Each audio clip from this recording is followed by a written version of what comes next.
No. When Ellen does this stuff and she involves the audience and they have a microphone on, you know it's already set up, right? And So you're Ellen. Yeah, I'm Ellen, I guess. Welcome to Wayne. More like Jerry Springer, probably. All right. Very good. Let's put this in my pocket. Hi, Wayne. Hi, Wayne. Nice to meet you. I am going to have a good time for 30 minutes, so you might as well have a good time too. I'm going to ask you to do some things that may seem a little unconventional, but believe me when I tell you, there's reasons for me asking you. And so the first thing we're going to do is get you right out of your comfort zone right to begin with, because you've already not creative, right? That's what you said. No? That's what I said. That's what she said. She looked at you and deemed that you're not creative. So I am going to tell. You didn't hear their I know, and I'm here. So what I'm going to do is to kind of flip that on its head, or I hope to flip a lot of stuff on its head for you. Grab a piece of paper. We have paper, right? There should be enough paper on your table. Doesn't matter what color, doesn't matter what size. All right. Find someone to look at. Someone to look at. Preferably at your own table. All right? And find somebody to look at. And I'm going to give you a long time to do this. You have 5 minutes to make a drawing of that person. 5 minutes to make a drawing of that person. He goes on and talks about his personal experiences in hospitals and with being scanned, and just how impersonal all of those kinds of things are. And what I can tell you is that hospitals to work on this kind of process improvement. In fact, many hospitals now are putting in innovation centers to start talking about patient experience, and they're involving things like AI and many other kinds of things that will help with pre-procedure and post-procedure. We're going to take you through a couple of series of steps now, and we're going to see if we can give you back some of that creative stuff, juice you left, in about 5 minutes. So what I'm going to ask that you do is grab another piece of paper, or the one you had before. You can flip it over on the back if you're not thinking that the person wants to take it with them. And I'm going to call out, we're going to do an exercise called Quick Draw, just to get you kind of in touch with that creative side again. And this. Yeah, do you want yourself? Is that me? Yeah, do you Oh, want yeah, I yourself? want that. Okay. Yeah, be sure and sign it. Oh, I did. All right, so I'm going to call out a series of words. I'm going to do 5 words. We're going to take about 20 seconds per word, and I want you to make a drawing of that word.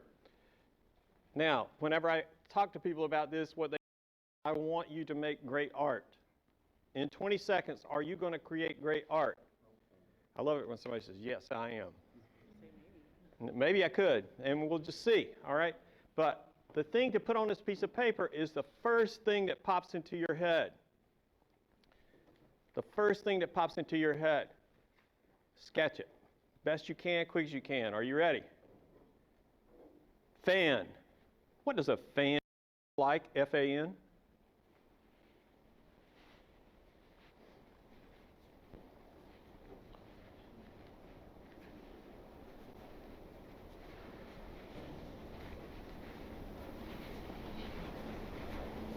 Next word, boot. What's a boot look like?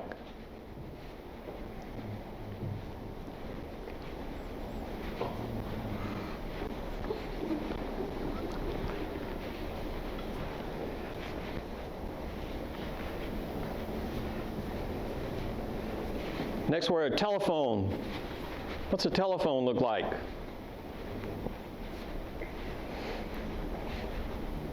I'm sorry. We'll do 2 more. Let's step it up. What does an astronaut look like?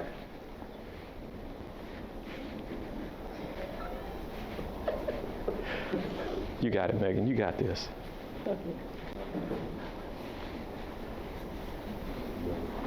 Next word, kitty cat. What's a kitty look like?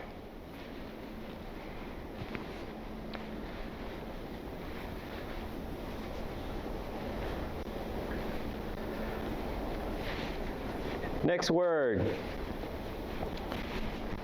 Which one? Do we do cowboy? Cowboy. Cowboy. What's a cowboy look like? Cowboy. Last word. Bunny rabbit. What's a bunny look like?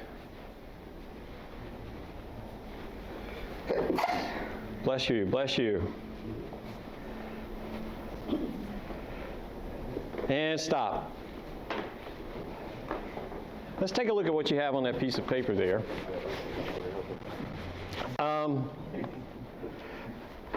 You put down a lot of information and it did it in a really short amount of time. The beautiful thing about this information that you've recorded here is that you can share it with somebody else. And what you're sharing is what you saw in your mind's eye.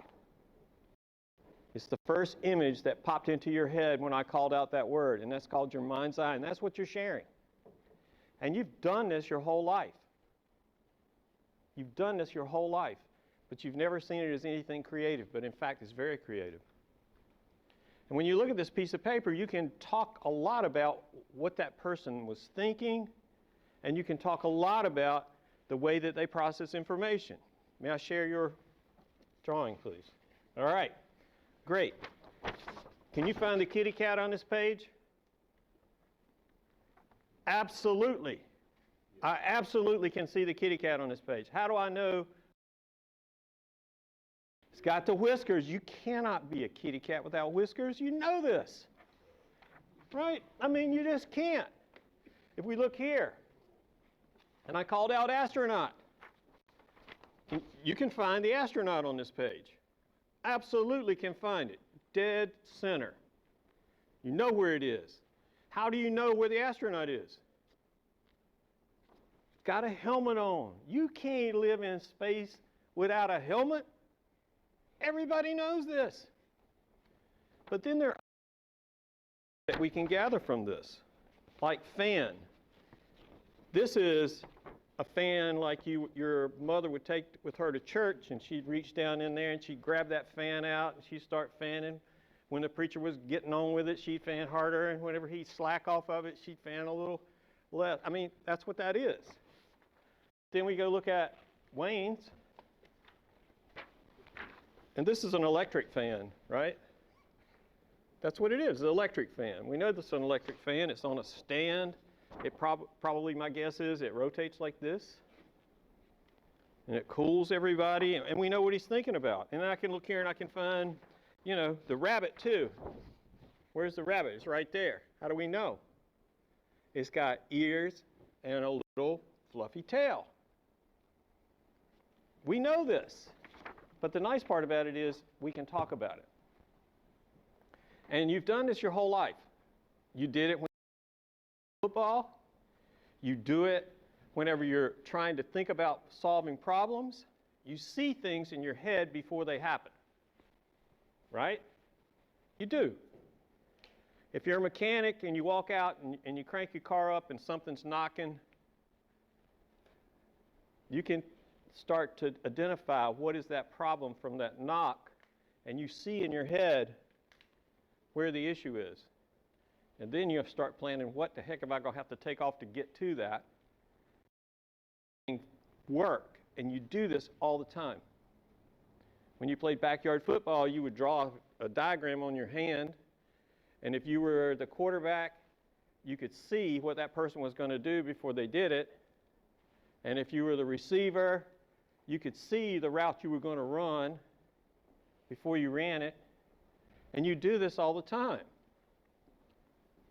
When you're running a race, when you start the race, the thing that gets in your head is seeing you crossing the finish line. Like, I'm going to look good when I look at this, when I come across here, I'm going to be looking good. And they know you want to see that because they take pictures, right? like 60 pictures, and you try to find the one where you actually do look good, if you're still standing. So those kinds of things that become very important in this process. This process of putting information onto a piece of paper in this format is called ideation.